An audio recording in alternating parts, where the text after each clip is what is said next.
Okay, we'll just get started.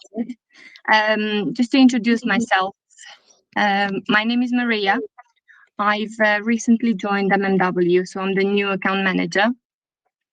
Thank you all for joining. This won't take long. As per the title, this is just a product highlight webinar. For more details, get in touch with me. I'm Maria again, or your designated account manager. This will take around 20 minutes, so we won't keep you long. I know everyone's busy. The only last thing before we get started, this meeting will be recorded, so you'll get a link at the end of the presentation if you want to share it within the organization. Holly, you can get started when you're ready. Yeah, so thanks everyone for joining. Over the last 12 months or so, we've really been focusing a lot of our development really on the health and safety features. So health and safety has really been at the core of everything that we've done on a lot of things, and some of the features we produced are really good. So we just thought, as we're getting to the end of the year, it was worth just quickly getting everyone together and just doing a quick overview of some of the bigger features to give you some details on those, and hopefully we can get you set up and using those to help improve the health and safety of your workers. So the first one I am going to start with is the notice board feature. So just let me get my app up. So what the notice board feature is, just for a bit of context, it's basically a screen that you can add in for the mobile users on the app that they're presented with. Just if you can see this on my screen, when they log in. So before they can access like the vehicle checks, or before they can access the main screen to start the jobs, they can be greeted with what we've called a notice board. And the idea of the notice board is that you can display things like maybe health and safety reminders to users, any new procedures that come into place, any new company policies, just as a few examples. You can configure these up on the portal, add images and links and stuff, and then the user is presented with those when they sign into the app. So just as per my example, I've got some safeguarding against COVID. I know it's a bit out of date now, but still relevant around things like that. And then a little notice around toolbox talks, which is like a reminder to users to tell them to keep up to date with the latest toolbox talks. So just bits like that, just reminders, prompts for users when they sign in to the app every day. Again, just all around health and safety and keeping them up to date with any changes to things. So that's available, and that's just like a quick one. So I thought we'd go over that one. So the next one, which is more of a bigger feature, is around near misses. So we've had people using our system for near misses for quite a while. And the way that used to work was we would have like a job workflow or a form workflow, and the user would have to come out of the job they were on to record a near miss to get that data sent back to the portal. But then that data would show in different places. So it might be under the jobs tabs, it might be within a form, and the portal users were having to go into each of those sections to find near misses that have been reported. So obviously we recognise that this was a big thing, like obviously health and safety, and you need to be reporting near misses. So we created a feature it's just specifically around near misses. And the benefits of it is, one, it makes it, which I'll show you in a second, it makes it easier for the user to actually record those near misses as they happen on the device. And then also, two, makes it easier to manage what happens after the near misses as being recorded on the back end. So easier for like the portal users using the system who are having to like monitor those near misses to find them and to action them after the fact. So again, just let me get my device up and I'll just quickly show the app side for the near misses. So I can just go into a form as an example. And then if you can see at the top, the little like warning sign, I hope it's big enough for everyone to see. This is like the near miss button. So if the feature is turned on, then this will show on every screen in a form or a job workflow that the user's completing on the app. We obviously customise the form for you to collect the data that you need around near misses. But rather than the user having to come out of what they're doing, they can simply just click this button, and then that takes them right in to the near miss so that they can record the details as it happens. And then once they click continue, then that takes them back to the screen that they were previously on so that they can carry on with the task that they were doing. So just really making it as easy as possible for the user when completing that. And then the back end, when they're actually done, I've got like my little example register, or we've actually got a centralized register now within the portal where all those near misses store, so you don't have to anymore go into each job to see if a near miss is being recorded and then like compile all that data out. It's all stored in one place, so you can action it and make notes after it's being reported, change the status. And then more importantly, for say if you're being audited and you need to present the near misses over the last 6 to 12 months, it's all there now, so you can just get this register up, export it out if you need to, and then everything's just in one place. So just making the management of the near misses on the office side also easier than it previously was. So then, yeah, that's a near miss. Then the next one I want to go over is the lone worker feature. Now I do apologise because I've raised a panic, so a siren is going to keep going off. So for those who don't know, we've had the near miss feature for a while, and again I'll just get my app up for those who've never seen it. But at a high level, it's essentially just let me check in. Obviously safeguarding people who are out working alone. The way it works is if someone's working by themselves, they would sign into the app, start the session, so put the start and end time of the shift in, and then it would just start this countdown. So it requires them to periodically check in, just so that you know that they're okay. So every 30 minutes, every hour, they just click a little button to say, yeah, I'm checking in, I'm okay. And then we've obviously got the panic functionality on there, which is quite common. So if they're in trouble, or, you know, like they've fallen and hurt themselves and they're by themselves, they can raise a panic, and then that can trigger like email and text alerts so that you can manage that in the back end. So if I just jump back to the portal, what we've done is we've enhanced sort of how we display the data visually on the portal side. So this was the old screen, which I thought was worth showing. So we were showing all the panic details and we were showing like the check-ins and stuff, but not the most user-friendly, as you can probably see looking at it, to work out what the data's saying. You're obviously having to click through different places to see. So our aim this year has been to like really focus on how we display data on our features. So what we've done is we've taken the lone worker feature and we've created this dashboard view, which I'm sure you can agree is like a million times better than the other one. So just giving you as much data as possible at a glance, so you're not having to jump between screens and tabs to see it. Obviously we've got the audio notification there when there's a panic, so if you've got it up on a screen or there's someone monitoring that in the office, it's really getting their attention. It's zooming in on the panic.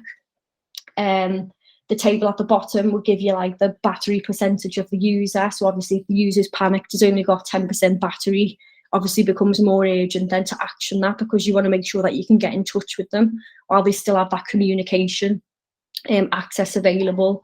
Shows the last activity on, so really giving you as much detail as possible for you to deal with any situations that might arise, any panics, and just to be able to see what your lone workers are doing and stuff like that. So there's a lot more that I can do. I won't bore you with the ins and outs of it, and obviously if you want to know more about that, we can arrange a different session, but hopefully you can see we are just trying to really simplify the back end process for you all and give you as much data as possible and make that data as like visually easy to view as we can. So that is the lone worker dashboard.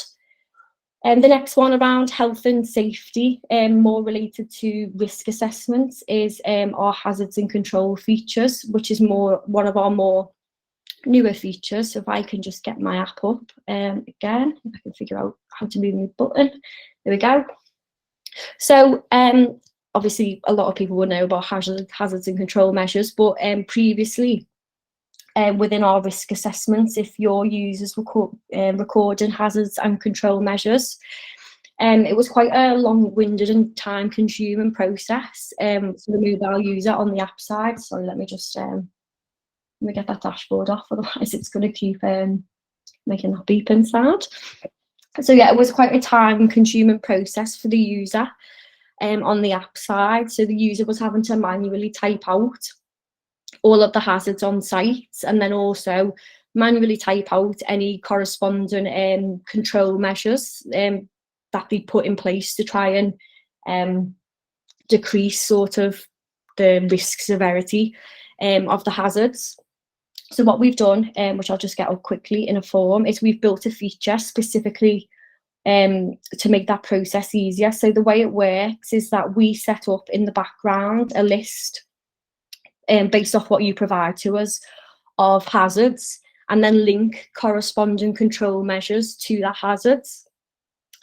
So then the way it works on the app, which I'll just show you quickly now, is that the user will select sort of like what job type they're completing, or like what tasks they're completing.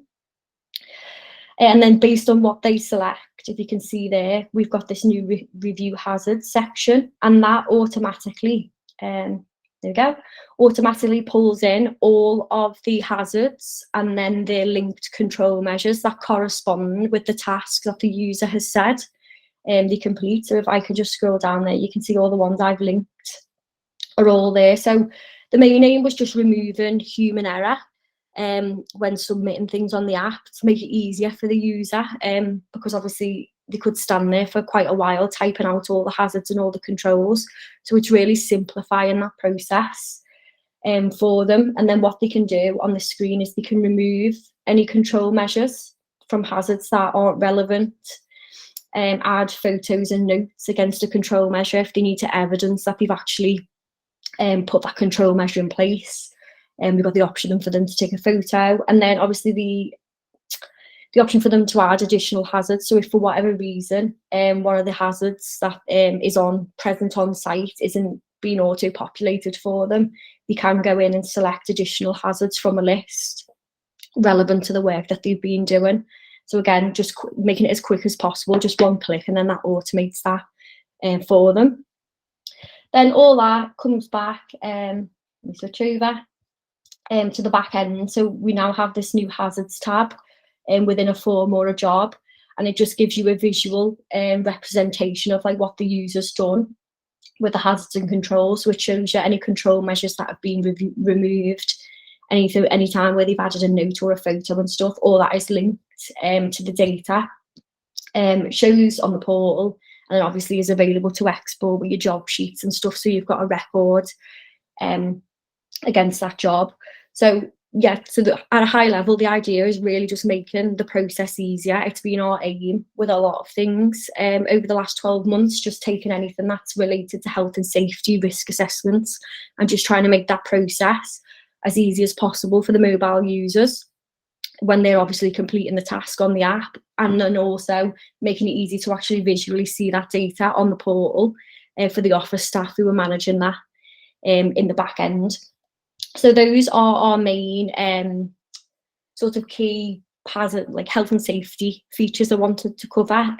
Just before I finish off, I did want to go over the projects feature. So again, just for anyone on who hasn't maybe used the projects feature before, what it is it just allows you to group a set of jobs together in one place, so it's easy to manage. So it might be that you have a contract, say with a customer that's going to go on for 6 months.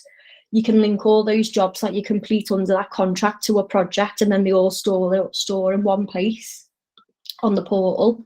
Again, the same with the lone worker dashboard. We always had the data there visible around the project, but maybe we weren't displaying it in the best way visually. So what we've done again with the project view is try and give you that dashboard type view, so you can see as much data as you can at a glance, so you're not having to like jump in and out of places to see info. So I'll just give you a quick overview of what we've done. So obviously we've got the dashboard view, which gives you a nice RAG status really of which can be configured based on like what statuses you want to fall into each category, but just an overview of how many jobs in total are within that project and like what status they're on. You can filter the job map and stuff. By that, we've got the list of jobs. If you're using project items, we've also now got a nice view of that, so you can actually see visually within the dashboard how many items you've got left on site. And I know this is particularly beneficial for traffic management companies, because you can obviously receive fines if things are left out on the road when they shouldn't be. So just an easy view of how much equipment and stuff is still left on site.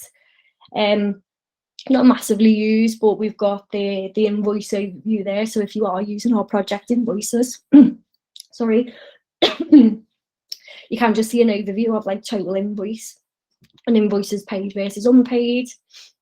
And then an hours tab. So at the top, we've got this nice bar, which gives you a nice visual representation of how many hours you thought you were going to spend on site versus how many you did spend, with a nice breakdown of that. And the reason that is important is obviously if you're charging customers based on time on site and you're massively exceeding that total, then that's something that you want to be able to see, because obviously you're not being paid enough really for the time that you're spending on site. So nice dashboard view, just giving you as much info as possible in one page. A couple of other things we've enhanced. So I've briefly touched on the invoice process for projects. Well, I think we've made a really useful upgrade to this. So for anyone who's used it previously, we've always had an invoicing function against a project, but what would happen is you would create an invoice and you would just be greeted with a blank invoice. So office staff were having to manually go into every job on a project, look at what items have been used, and then manually add those to the invoice, which is obviously very time consuming if it's a 6-month project, say, and you're doing 10+ jobs a week on it. So what we've done is we've got this new option, so you can bit of customization against it. You can just pull all items into the invoice if you want. So if you're going to invoice the project as a whole, you can do that, and then you can group the items by a couple of options: job number, job date, or you can actually specify a date range. So if you're invoicing your customer weekly, then you can actually say, okay, for the last week, like between the 1st of December and the 7th of December, pull me all the items from the jobs I've done on this project, and then group them by, say, job number or job date. And I won't do one because I don't really have any items. But then what that will do is that will take away that manual process of adding all the items, because the system will do it for you, and all the items that have been used on the jobs within that date range will be shown and grouped together. So just a massive time saver from the admin side when raising an invoice. We've also got the concept of project bundles. So just let me jump back. So the reason we've created project bundles is because we recognised from talking to customers who were using projects that, for example, a project would always have, say, a delivery job where you go and deliver your equipment to site, and then a collection job where you would obviously, when the job was finished, go and collect that equipment and bring it back to the depot. So what the project job bundle does, it allows you to essentially create a set of jobs for a particular job type. So I'm using an on-hire two-way as an example. And you just say, so for this project type, I need one delivery job, one collection job, and then a battery exchange as an example in between. And where previously that used to be a manual process of someone having to go in and create these 3 jobs every time, what the system will do when you assign this bundle when setting up a project is the system will automatically create those jobs for you. So again, making process simple for you, time saving. So the system automatically creates the jobs, and all you have to go in and do is assign your resource to it, so your mobile users, and set your date up. So just making that process as easy as possible, which I think it's really useful. And obviously, if the amount of projects that our companies are getting, like the amount of contracts they're winning, like some people think you could be creating 10 projects a day. So it is a massive time saver if all those jobs have got 2, 3 plus jobs. And so it'll just make that process quicker. And then the last bit is we've now got the ability to split your projects into open and closed lists. So this can be configured. Oh, sorry, let me have a cough. This can be configured based on status, but essentially just allows you to move completed or closed projects out of like your live list and into a separate list, just making it easier to manage so that you haven't got thousands and thousands of projects in one list. And if you only want to see the projects that are ongoing now, splitting those out just makes the admin and management side of that on the back end easier. And then we've also got the rank status overview again, which is just showing a total jobs within your open projects and then an overview on what status they're at. Again, just using the data that we have and making that easily visible to you so that you can see as much information about the projects at a glance. So now I'll finish choking. That is all I wanted to cover today. Obviously, we have done a lot more development work. There's other features that we've done over the past 12 months, but really I just wanted to cover off just the bigger ones and just with the focus on health and safety. So I will pass back to Maria just to close off the call. Thank you, Holly. That was very informative. Thank you everyone for joining. As I said, we weren't going to keep you long. If you have any questions, send us an email, and then if you need help setting any of these features up, then we'll make sure to arrange an individual meeting, and then we can walk you through more detail. Okay. And having said that, I hope everyone has a nice day for the rest of the day, and I'll speak to you all soon. Okay, thanks for joining, everyone. Bye now. Thank you.